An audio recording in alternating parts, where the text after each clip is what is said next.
आज हम लोग जैसे कि बच्चों तुम लोग जान रहे हो, पिछले क्लास में हम लोग जो एक वीडियो बनाए थे वो हम लोग साइंस पे बनाए थे, विज्ञान पे, नहीं जी। और आज हम लोग 8th क्लास में पढ़ रहे हैं। चैप्टर का बुक का नाम क्या है जी?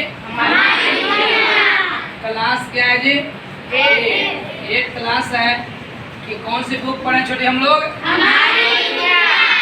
हमारी दुनिया कहने का मतलब है हमारे वातावरण से जो भी चीज संबंधित है, पर्यावरण से, मिट्टी हो, पेड़ पौधे हो, हवा, उसी के बारे में हम लोग इस चैप्टर में अध्ययन कर रहे हैं। तो अध्ययन करते करते हम लोग पहुंच चुके हैं मृदा के बारे में। किसके बारे में जी? मृदा के बारे में। पिछले क्लास में हम लोग पढ़ चुके हैं मृदा के किसे कहते हैं, मृदा के बारे में पढ़ चुके हैं, लेकिन मृदा कितने प्रकार के होते हैं ये हम लोग पढ़े नहीं थे। अतः इस क्लास में हम लोग मृदा के प्रकार के बारे में पढ़ेंगे नहीं, ठीक है। तो यहाँ पे मृदा कहने का मतलब होता है मिट्टी। मृदा कहने का मतलब क्या होता है जी? मिट्टी। यानी कि इसको कितने भागों में बांटा गया है, रंग के आधार पर या संरचना के आधार पर या किसके आधार पर बांटा गया है। तो देखो हम डायरेक्ट जो है ये न लिखवा दी है कि मिट्टी को इतने प्रकार से बांटा गया है, वो न लिखवा कर हमने क्या किया, इसका एक स्ट्रक्चर बना दिया है। क्या बनाया छोटे? स्ट्रक्चर कहने का मतलब संरचना, जिससे कि याद करने में और समझने में सहूलियत हो और आसानी हो और हमको पढ़ने में टफ ना लगे।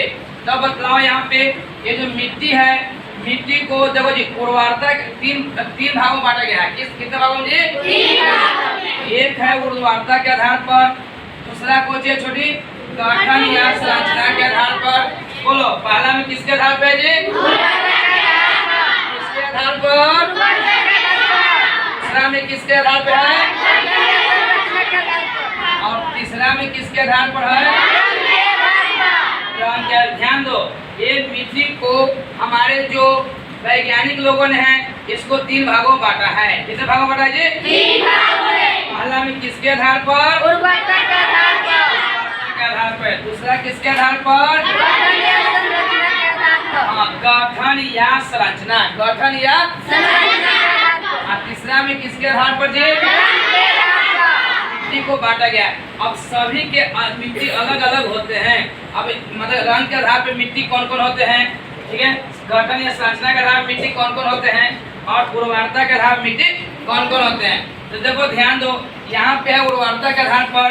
तो उर्वरता के आधार मिट्टी को 2 भागों में बांटा गया है। कितने भागों में जी? 2 भागों में। एक है उर्वरक मिट्टी, ये कौन सा मिट्टी जी? और दूसरा है बंजर। कौन सा जी? बंजर। बंजर भूमि किसे कहते हैं? वैसा भूमि जहाँ पे कोई फसल वगैरह नहीं होते उसे क्या कहते हैं जी? बंजर कहते हैं। नहीं, नाम सुनो बंजर, ठीक है। और उर्वरक जहाँ पे उर्वरा शक्ति ज्यादा हो, जहाँ फसल वगैरह होते हैं।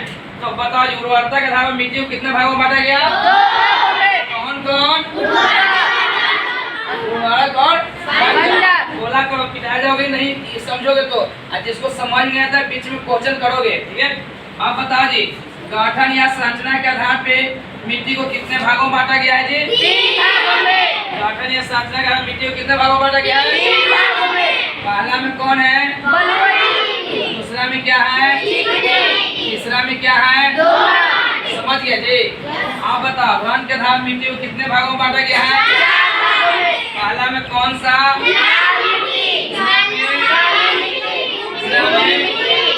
चौथा में देखो पहला में है लाल मिट्टी। पहला में कौन सा मिट्टी? लाल मिट्टी। पहला में लाल मिट्टी, काली मिट्टी। कौन सा मिट्टी जी? काली मिट्टी। और कौन सी मिट्टी? भूरी मिट्टी। और कौन सी मिट्टी? देखो जी ये थोड़ा गोल है तो ललकी हो गया, गोल है तो ललकी। ये थोड़ा काला है तो करियठी हो गया। काली मिट्टी नाम सुने हो जी? जिसमें कपास वगैरह पढ़ाएंगे, हम बतलाएंगे। एक होता है भूरी, जो काफी गोड़ों में गोड़ हो गया। गोड़ों में गोड़ जिससे उजला होता है उसको भूरी कहा जाता है, नहीं जी, ठीक है। ये बादामी मिट्टी।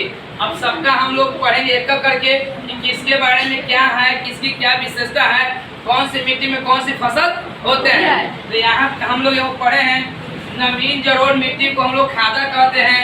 नोट में लिखवाए ना जी? Yes sir. नवीन जलोढ़ मिट्टी को क्या कहते हैं जी? खादा कहते हैं। अब पुरानी नवीन का मतलब नया, नवीन का मतलब नया, पुराने का मतलब पुराना। अब पुराने जलोढ़ मिट्टी को बांगर कहते हैं। पुराने जलोढ़ मिट्टी को क्या कहते हैं जी? अब है बलुई मिट्टी की विशेषताएं, यानी कि बलुई मिट्टी क्या क्या विशेषता होती है। तो पहला में क्या है जी, इस मिट्टी में हल्की मात्रा में, इस मिट्टी में क्या है जी, हल्की मात्रा में रेत मिली होती है। रेत का मतलब होता है बालू, रेत का क्या है जी, बालू। तो नदी किनारे जो मिट्टी देखो जी, बलुई मिट्टी अच्छा। जिसमें ककड़ी, खीरा और क्या जी सब्जी वगैरह होते हैं, टमाटर वगैरह अच्छे उपज होते हैं ना जी नदी किनारे। तो होता है कौन सा मिट्टी होता है जी, बलुई मिट्टी। ठीक है, यह हल्की एवं शुष्क होती है। यह हल्की एवं क्या होती है जी, शुष्क होती है। शुष्क यानी कि बाल्टी से पानी वगैरह डालो ना तुरंत सूख जाते, नहीं सूखते जी, लेकिन फसल वगैरह अच्छा होता है, सब्जी वगैरह खेती के लिए अच्छी है। ठीक है, तो इस मिट्टी में अम्लीय एवं पोषक तत्वों की कमी होती है। अम्लीय एवं पोषक तत्व क्या होती है जी, कमी होती है। कोई दिक्कत है? देखो सबसे पहले इसको फेयर करना है। फेयर करने के बाद आराम से घर पे जाकर खुद पढ़ना है। ये कोई टफ विषय नहीं होते हैं। हमारे अभी से ही 8 क्लास या 7 क्लास जो 9 क्लास होते हैं वो पढ़ाई का एक पिलर होता है। पिलर समझते हो, जैसे घर जब बनता है ना जी, तो घर बनता है तो पिलर दिया जाता है। घर तुम्हारा 3 महला बनाए कोई दिक्कत नहीं हो। तो अभी से बेस बढ़िया करोगे तो आगे चल कोई दिक्कत नहीं होगी। कोई दिक्कत है? ठीक है, तो अब मेहनत करना है कि नहीं करना है? चलो, ठीक है, धीरे धीरे आराम से करना।